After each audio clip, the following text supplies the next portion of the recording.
આજે મારા ઘરે છે ભજન, તો ચલો હું હવે મારા ભગવાનને દેખાડવા જાઉં.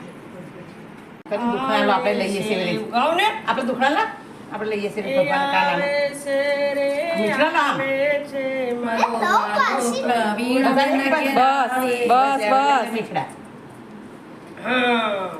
તો ફ્રેન્ડ્સ અમારા ઘરે ભગવાન આવી ચૂક્યા છે, તો તમે જોઈ શકો છો. તો આજે આ બધા એમના મંડળના પણ આવી ચૂક્યા છે.